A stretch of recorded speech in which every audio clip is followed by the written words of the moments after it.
4, 3, 2, 1. Buckle your seatbelt.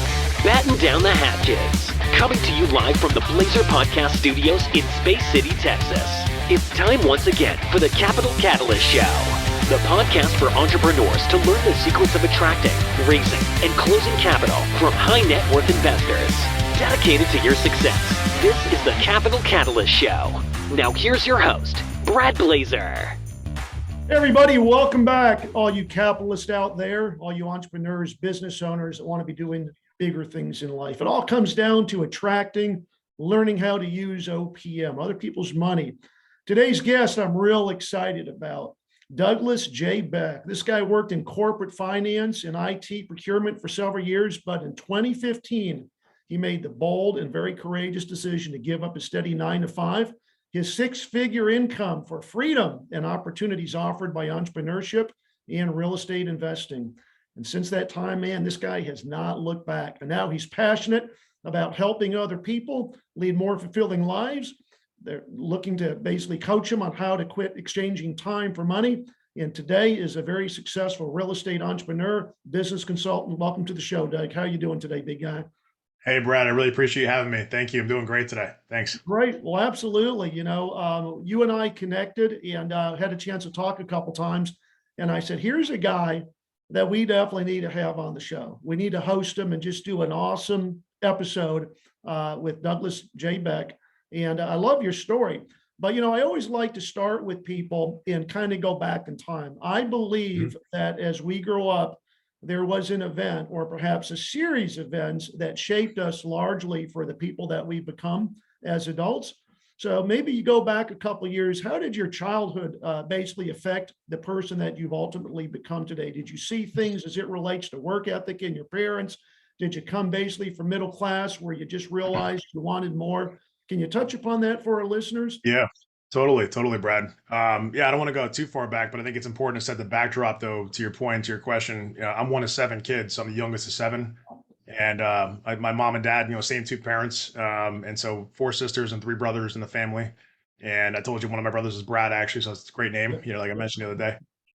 So essentially, I'm the youngest of 7, and there's a pretty decent gap between me and the next oldest. So there was a little bit of an afterthought there, probably. I always joke around with my parents about that. I'm not upset about it, but my mom and dad were probably like in their mid 40s when they had me as a child. So it wasn't expected, I don't think. And so that's an interesting scenario, though, because kind of like how I feel like how I operate as an entrepreneur, like a lot of things are not as expected. You kind of go and you do your best and you kind of, things happen. Essentially, as a child, though, I had my 2 parents, my actual parents, but then I had older brothers and sisters that were actually leading in different ways. I didn't realize it as a kid, but I look back at it and I got to give them credit because when my mom and dad were doing whatever they were doing, like my dad worked full time for Johnson & Johnson for almost 40 some years in finance and IT, just like kind of how I ended up doing for a little while as well. My mom pretty much took care of the household and did some side jobs and things like that as I grew up and saw like her tenacity and her commitment to the family unit and things like that. But ultimately, like there were times where like my brothers and sisters would have to step in to help me out as a kid and like learn certain things or hang out and play, just like the things that kids expect. But I think I had a lot of support, I guess, what it comes down to. I had a lot of, which I was blessed to have, and I still have, my mom passed away back in 2016. So it was a really tough year. It's still been tough even to this day, but my dad, he's 82 years old. He still runs a couple of different businesses. He got a short-term rental property in Kissimmee, and he's also got a hair salon business with my sister up in New Jersey. And just been really an advisor and a mentor of many things in life. But ultimately, like having him and then having my family always be like a fan. I started off very young as an athlete as well. So I'd played basketball since I was like 3 years old. My sister was a very successful collegiate Division I athlete as well, doing basketball. And I kind of followed in her footsteps. So I think that's a really big part of it, kind of reflecting back and thinking about where some things were happening when I was younger, kind of planting some seeds. I'm blessed to say those things. I know not everyone has that, and I don't take it for granted. It helped lay a foundation of like support and like kind of drive. And my dad would always say like, you could do more, you could do better, like kind of pushing me to go further. Right. And like never give up on something, always have the grit and the hustle, the mental, he didn't call it hustle, but it's just like the tenacity, that sort of like drive, work ethic, I guess you can call it. Sure. He'd do whatever it takes to make sure the family was taken care of, being, basically, God bless my mother, but my dad pretty much was the main provider for like 7 kids. And in New Jersey, nonetheless, a very expensive state to live in. So I don't even know how he did it, honestly. I mean, we always had food on the table. We always had, things that were nice to have, like clothes and like the nice clothes, go places, spend time, go on vacations, things like that. So he just did a really nice job and set the foundation there. And then my sisters and my brothers, like I said, really supported further whenever they needed to step in. So I think that's a little bit unique, which gave me sort of, in a different position than most people, I guess, which is again a blessing, and I'm humbled to say that. I just want to share like that's kind of a lot of the things I think that kind of set that foundation, early on. Yeah, no, I love that. I think that number one, probably growing up in a family of seven. I mean, that's obviously competition right there. Right. Yeah. Exactly. That's true. Yeah. you know, competing with Looking the, around. Yeah. but the other thing too that I find in visiting with entrepreneurs is when you make the decision to do something that is maybe out of the ordinary. You obviously were very successful. You had a career making six figures, and I'm sure you probably shared, hey, I have this desire to become an entrepreneur, kind of deviate from the norm, and I'm going to basically, go in this direction. Did your family, your siblings, or maybe your parents, were they kind of initially naysayers? I won't say, trying to hold you down from success, but like, what Right. in the world are you thinking? Leaving a great Yeah. company, six-figure job and benefits of 100%. 401k. What was going through your head back then, and what I guess led you to stay truth to path? Sure. Were they similar to my parents? Trying to hold you back from the success that entrepreneurship can obviously lead to? Yeah, I would say, I mean, yeah, nothing against them whatsoever, but I think the fact of the matter is, the fact is, yes, initially it was naysayers, but not so much to hurt me, but more or less to help and make sure I'm making a good decision. I think that's, having that support system is a catch 22, because the people that want to be the support, especially your family and your close friends, they don't want to see you get hurt or fail, but they also don't know what you're capable of necessarily, or what you think you're capable of, what you believe in yourself, that kind of thing. So for me, at Mhm. least, like one of the first people I talked to was my dad, because growing up, I was very close to my mother, and she was amazing, and I love her to this day. Even though she's not with us physically, I know she's with me in spirit, and she sits behind me every day, listening to all my conversations in that picture that you probably can't see that good, but it's right behind me there, intentionally, because she's over my shoulder. She's my guardian angel, right? So essentially, my dad was really the one that was the driving force between like work ethic and like getting further in life and things like that. And so in his mind, I'm sure, because of his path he took, as a corporate executive, effectively, did well for 40 plus years working in the same company. Essentially, that commitment, that sort of consistency, if you would, and not like handing in the towel, even though he may have thought about it, I'm sure, over the years for different reasons, like everybody probably does. You have a bad day or a bad bunch of days, or you have a bad year, whatever it is. Like, I'm sure he's thought about it, but he stayed on path in his mind what he thought was the best, and he did well for himself in taking care of the family and raising us. But I think like it's natural, because now I'm a father as well. I have three beautiful children, and blessed to say that my wife and I, we have 11, 8, and 4, just turned 4. And so I know if my son, gets older, and I'll initially have that knee jerk reaction to say, like, if he's going to do something that seems really unconventional, like to what I'm consistently thinking about, that's going to naturally be like, hey, well, are you sure about that? Like, what's Yeah. going on? But I think the entrepreneur says, though, like, hey, if someone has enough passion and drive, and they have enough belief in themselves, and they have enough focus on the right things, and have people around them, like my plan was pretty much not just to like up and leave, but to have like literally a business plan to get started. And part of that business plan was, instead of me going back to get my MBA, because I already had graduated from business school, and I'm like, all right, well, I did well in business school, magna cum laude, scholar athlete, all that stuff. Like I did awesome. My dad helped me get there, my family as well. But ultimately, I'm like, I don't need to go back and go do more business school. I want to get really niched down. And I said, this thing for real estate kind of fell in my lap. So my plan was, I have a mentor, a coach, essentially for 12 months. That's what I signed up with initially when I first started. And I had someone in my corner kind of rooting for me, but also showing me the way. And I said, look, this is my plan to mitigate that risk that you're perceiving as my dad, as the people around me that care about me. Like, I'm committed, not just financially, but with somebody who's already done this before me. And so, case in point, like, that was my plan. He was a little bit concerned. My family was concerned in general, but now looking back, I think, hopefully, I know he's proud. And I say that humbly. Again, I don't want to sound like I'm full of myself here, but my dad's like on every meeting that we have, as far as like events that we run, virtual events, whenever he could join a meeting, to join the team meeting. So like, he really enjoys it, and has really been a big part of my journey along the way, from a very young age all the way till today. So it's easy to say that after the fact, but I think you said also, like, how would someone, and I don't know if I heard your question, but it's like, how does someone deal with that kind of rejection, that naysayer, people around them, that kind of thing? I think, frankly, like, they deserve to be that way if you don't have a good plan to get to where you're trying to go. In my opinion, like, you have to have some idea of like of a system or a process to follow, because otherwise you're just kind of winging it. And as much as we can wing it as entrepreneurs, you can only wing it so far, and then eventually you're going to figure out that it's just like by chance. Yeah. And it's like, structure for me is like, having that discipline to create a plan.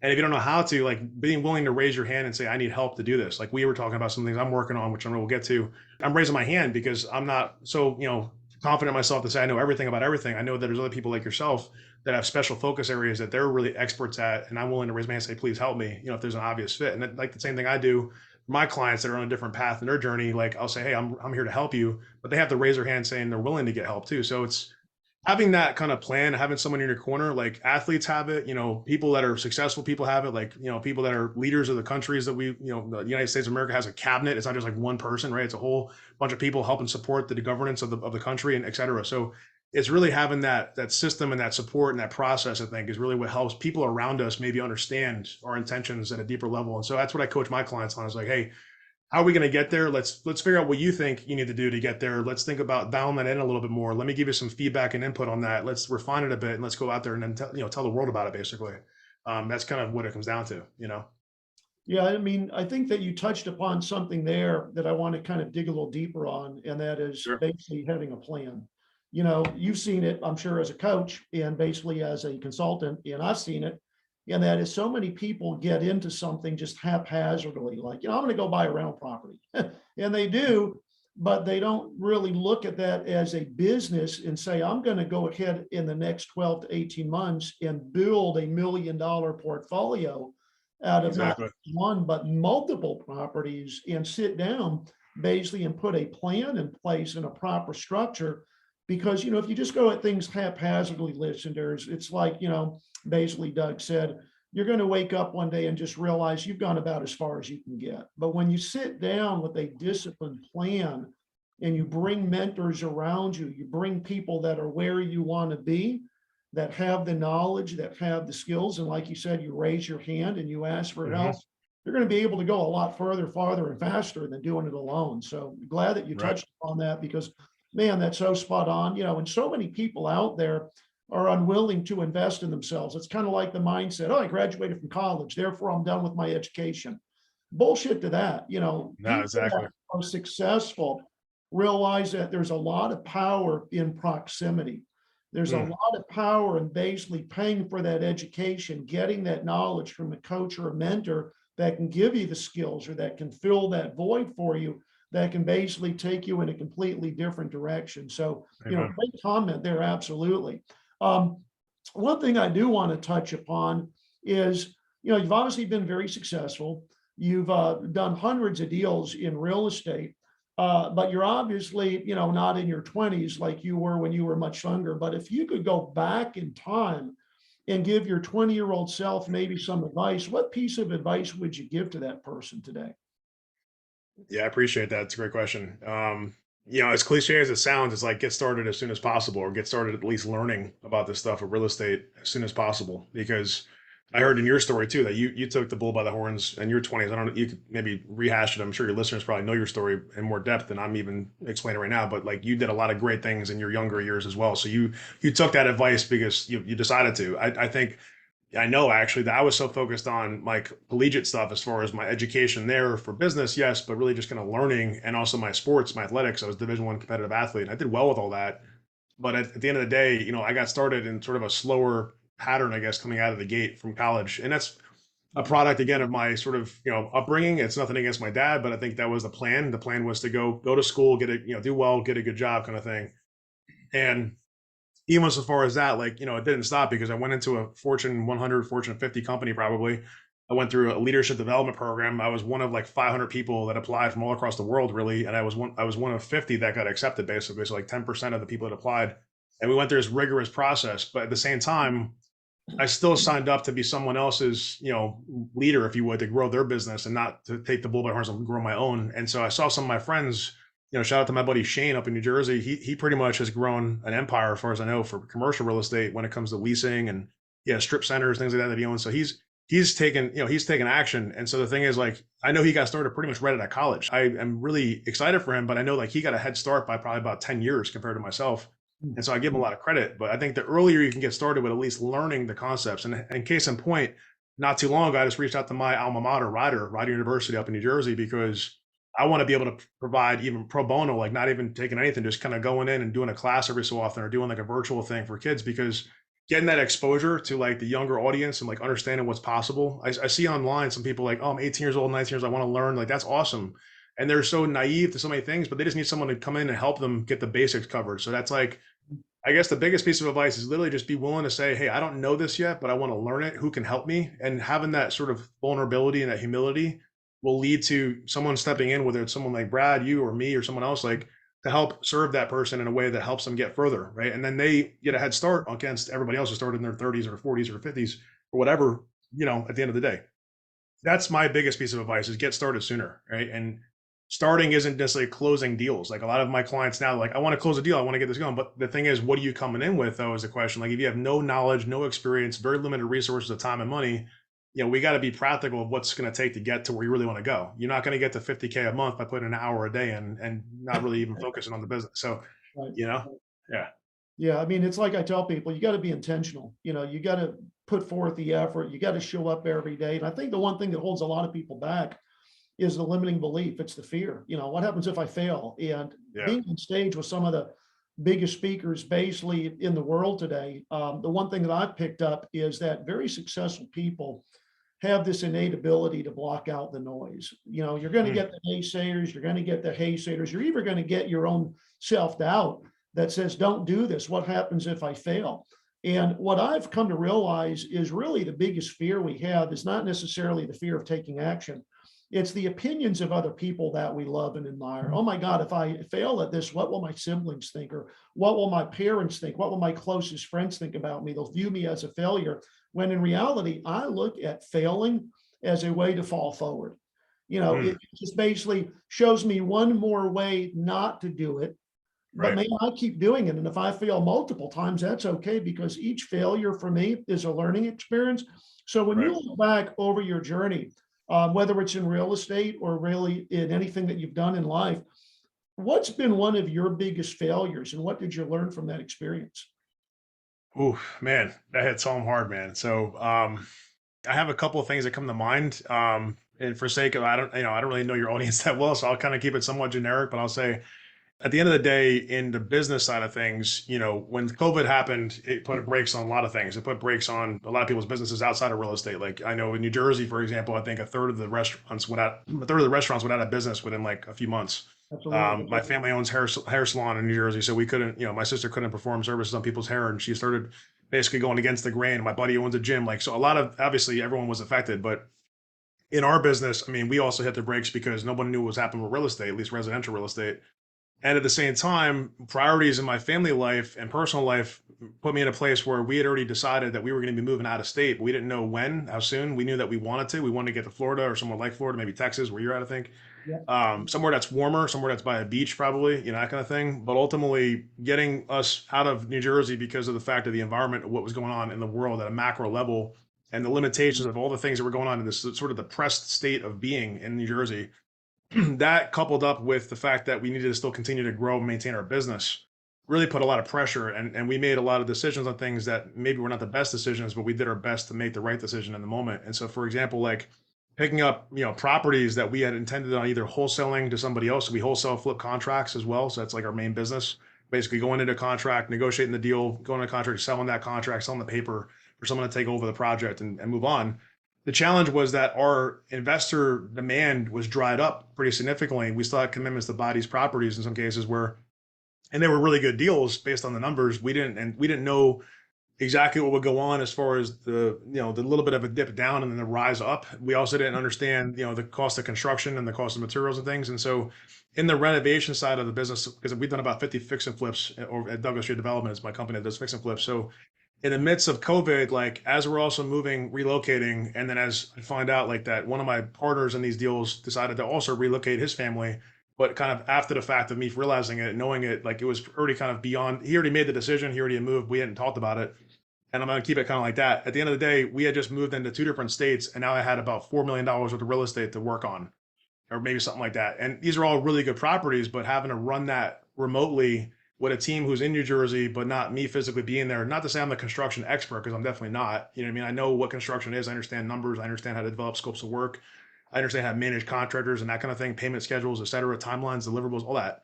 But at the same time, not having physical proximity, to your point about proximity, to their projects created a lot of strain on top of the fact of contractors being unavailable, prices going up, townships shutting down, not being able to get anybody on the phone, like things like that. That all happened in the past few years here. And Mhm. like you talk about failing forward. So like in the process of having all those failures, and it's on multiple properties, but we've sold all but one at this point. So we had about 12 going on, around 12 in mostly northern New Jersey, some in like central New Jersey, but we had a bunch of projects. Amidst all that, like the learnings has been immense though. And it's actually, and my wife and I talk about this a lot. So not to say it was a blessing in its fullest intent, but it kind of was because I learned so much in the process that now I can help other people avoid a lot of the same mistakes. Not just being remote, like not just physically being out of the same state, but also having to think differently because it's you want to be able to, in my opinion at least, knowing what I know today, you want to be able to have your business run itself to some extent or have a system or team in place to not have to require you to physically be anywhere. So you have like the true quote unquote freedom that everyone wants to have. And it's like I've had to do that by default because I'm physically not there, you know? And I've learned what to not do in the same regard at the same time, but I've also learned what to do to mitigate some of those risks. So I guess I hope that answers your question, but that's like very recent and it pretty much is like, also kind of not a trade, but kind of looking at like family and personal goals and priorities compared to business ones. Like your family, in my opinion, at least family and personal has to win every time. Business has to integrate into life. And so like, it's either I'm going to trade my family essentially for my business and stay in New Jersey and have my family be so upset that they're going to go to Florida without me kind of thing. They didn't get that bad, but it could have gotten to that point. Mhm. Or I'm going to go to Florida and figure out how to do this and know I'm going to fail, but I'm going to face it. And no matter what, going to get through this because I'm relentless, you know? Right. Yeah, I mean, it's, one of those things I think that you've come to realize as an entrepreneur, especially in the business you've chosen to move into, which is real estate. Yeah, and that is with real estate, you have the ability to basically create wonderful lifestyle, passive income. I call it mailbox money, but you get away from the typical 9 to 5. You don't have to exchange time for money. And that's Right. what everybody essentially is looking for. It's, the ability to do what you want to do, when you want to do it, with whom you choose to do it with. But Yeah. unfortunately, most people don't get that luxury. Why? Because they get a job.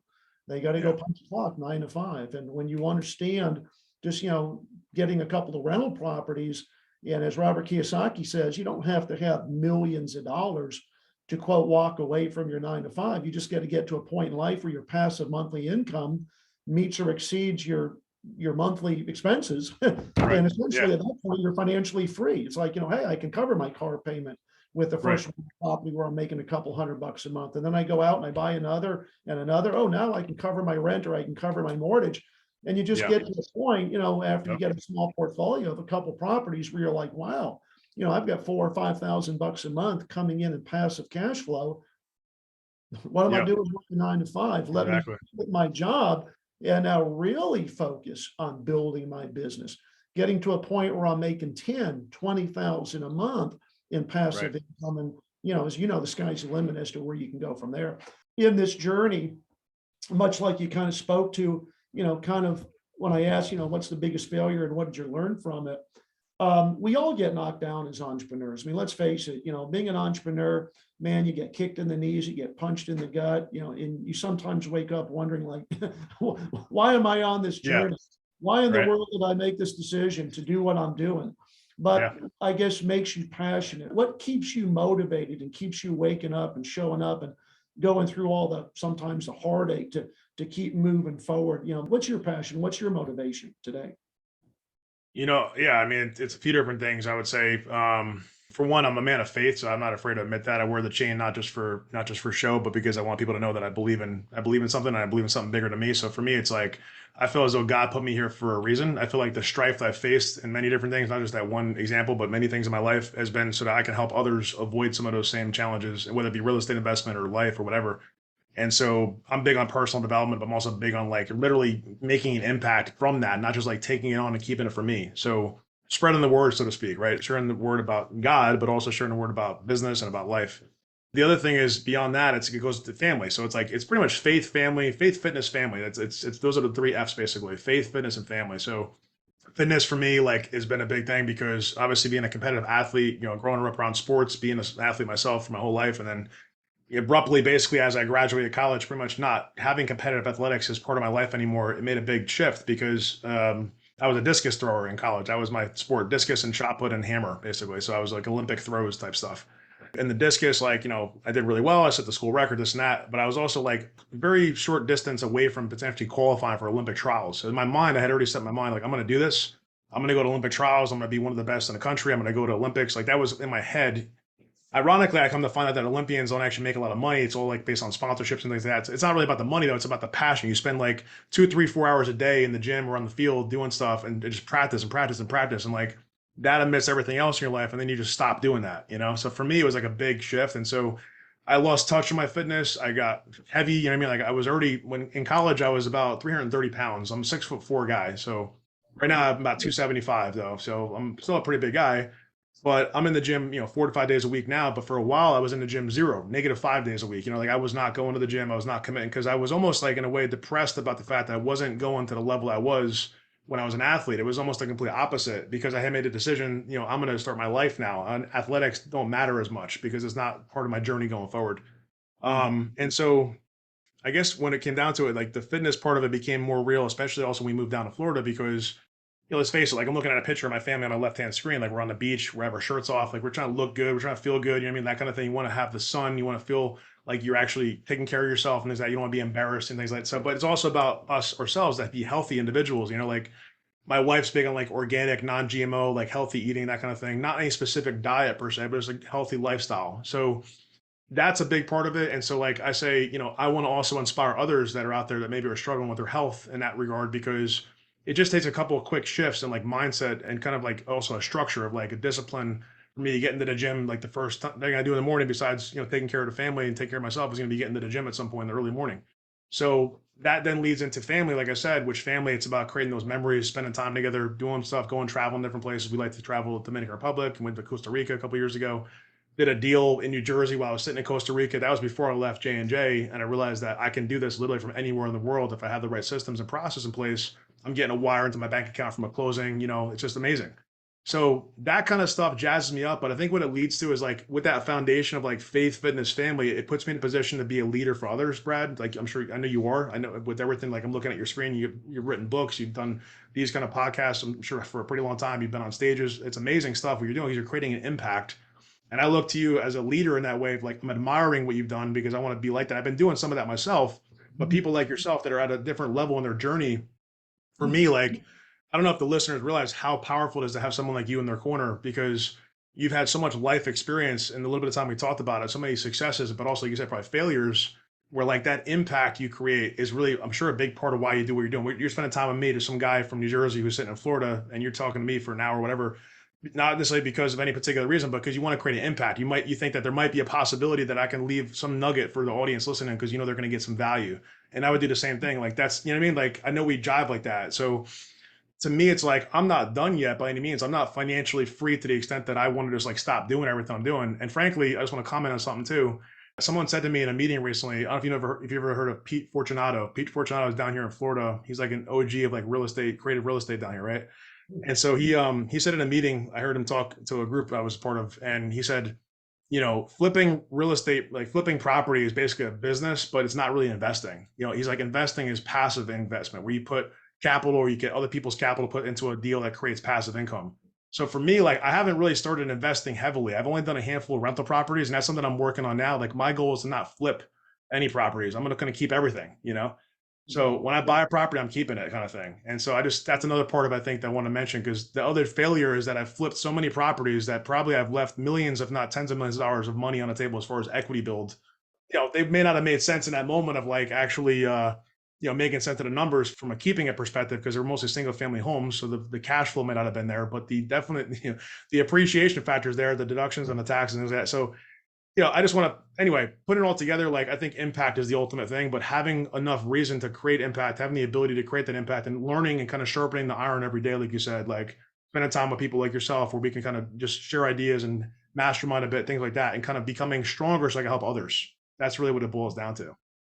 I love that. Yeah, I mean, there was so much in what you just said. And the one thing that I'll just kind of share with you, because I'm at an age as well, and I was an athlete, is just be a proud owner of what we call the dad bod, man. You got the dad The dad bod. Yeah. bod, Right. but, we all get it eventually. But, Right. fitness is Yeah. definitely very important in my life as well. I run pretty regularly. We have a fitness center at the club. But, when you look at showing up every day, that's what it's largely about. I tell people, look, you've got to be intentional if you want to get the great things out of life. Most people just show up. And when you show up, you get what life gives you. You Yeah. know, you're living life on the defensive. And we know that most teams do not win Super Bowls going into a game living life on the defensive. They're offensive, right? They're moving the ball down You got to court. score. They've got a great quarterback. They've got great receivers. But if you just show up every day, essentially you're going to get whatever life throws at you. But if you're intentional, and like you said very early in the episode, you know, hey, I got a business plan. I got goals. I'm doing things every day to chip away at these goals to move forward. You're ultimately going to get where you want to be. And, you know, it's kind of like Zig Ziglar said, you know, if you shoot for the moon, you might miss, but at least you'll be amongst the stars. That's a whole hell of a lot better being stuck here on ground level where Love that. you're just, like I said, you know, taking life for granted and, you know, you're comfortable, but you're not living a great life. You know, as the saying goes, the difference between extraordinary and ordinary is that little extra. Extra. I like that. It takes a little bit of effort to basically just accelerate things and to, you know, to build a great lifestyle. You know, when you look back over everything you've accomplished, you know, the coaching, the real estate, and, you know, also, of course, the flipping of the houses, you flip tons of deals. I equate that to kind of what I call chasing the next paycheck.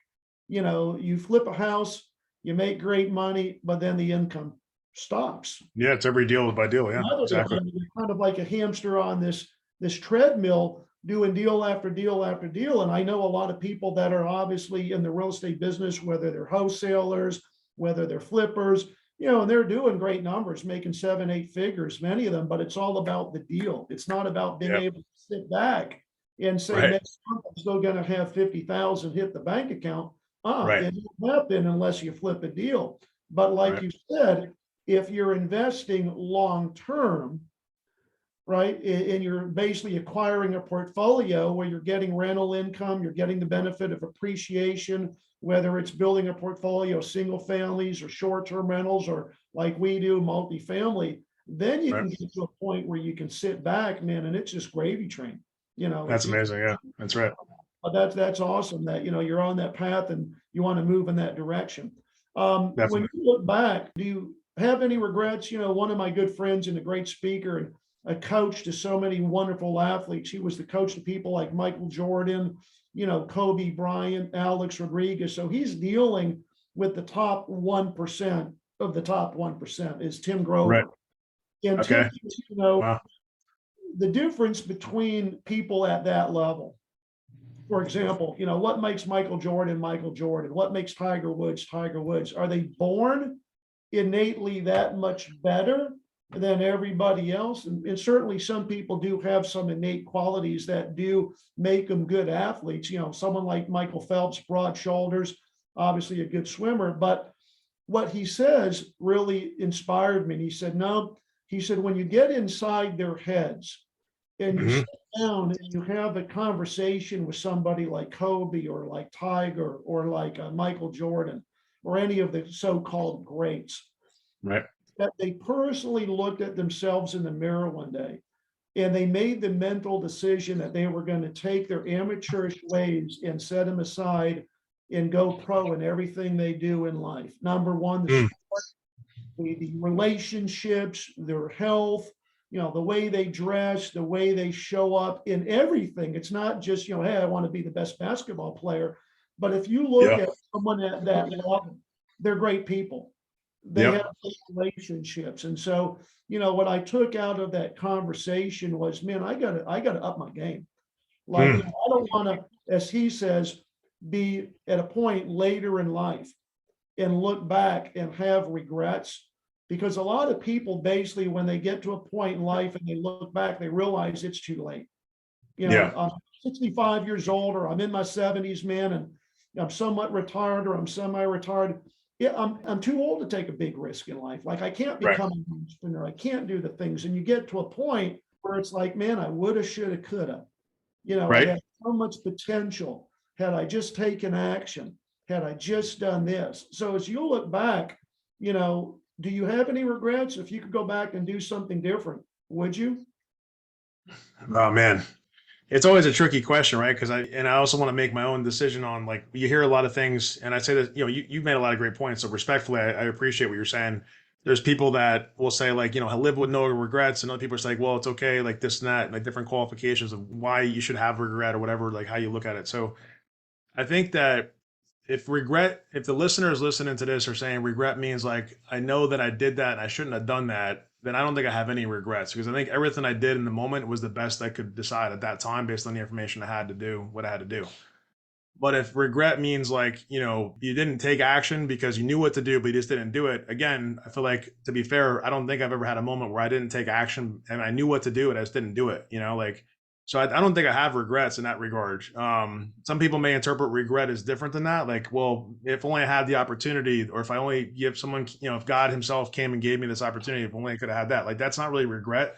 That's just like, maybe like kind of what you said about just showing up. Like, people just sometimes expect to just show up and things to happen. So I would say, realistically, I don't have anything I can remember, and I don't want to say like I'm perfect by any means. I'm not, but I don't, in the sense of regret, like I can't think of a time where I had the resources and the knowledge and the experience and the opportunity to go do something and I just let it sit there on the shelf. Yeah. Because I'm not that guy. That's not who I am as a person. That's not how I was raised. You heard my story before. I think it's always been about pushing and challenging and growing and execution and high performance, that kind of thing. So yeah, that's how I feel about it. I don't know if that answers your question the right way or not. Like the way you're asking it to me, essentially. Like, I don't know if it's another part of regret that might be. I mean, areas where I've missed opportunities for sure, not because of lack of action, but because maybe I couldn't compete with the other people that were going for the same opportunity, like in real estate, for example. But I can't like regret that necessarily, because it's just something that just is the nature of the business.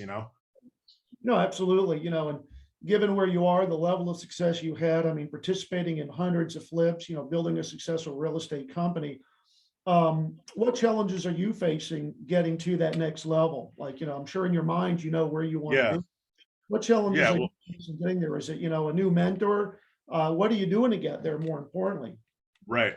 Yeah. Well, I mean, case in point, while we're talking in the first place, we got connected from a capital group, I think. I can't remember which one, but we got connected online on social media. So the challenge has been like, I've raised a bunch of money privately, mostly structured as like individual one-to-one, like a private loan to a particular deal, or like a joint venture or a partnership, depending on what the deal structure was. I mean, now that I think of it, like in the beginning, I didn't know enough, but I was giving folks that were coming in for what I call the gap. Like, they would come in to fund my deal, be my partner on the LLC, but they would just basically fund the portion of the money I couldn't borrow. And I would give them like 50% of the deal, which I realized was too much. Like, it's just giving away too much of the deal for me, doing all the work and taking on all the risks. So like, that was a kind of, I guess that's a mistake I made, not so much a regret, but I realize that now. So now I make sure people know, like, don't make that same mistake. Like, have it be just either a private loan type of thing. But then I look to you for guidance on like bigger picture capital raise, for example. Like, the journey for us is going to be, starting a fund in the near future probably is in the cards. Like, I don't know if it's, I talked to you in private, probably early next year is the goal.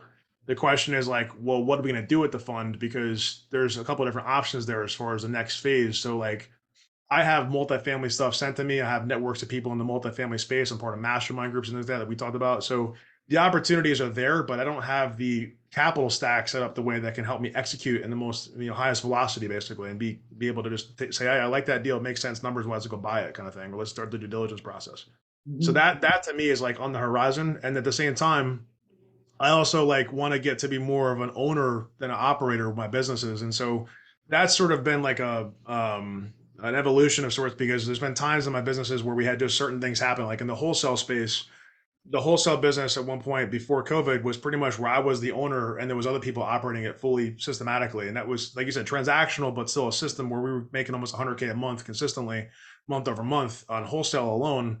Like that was nice, but that changed with the way that the COVID's been and with the deal flow and things like that, with the dry up of foreclosures and things like that. So we had a definite change there, which required me to step in to be more of an operator. So I guess as far as what's next is to get back into that strategic owner mindset and growth oriented, like leadership, if you would, versus management. You know what I mean?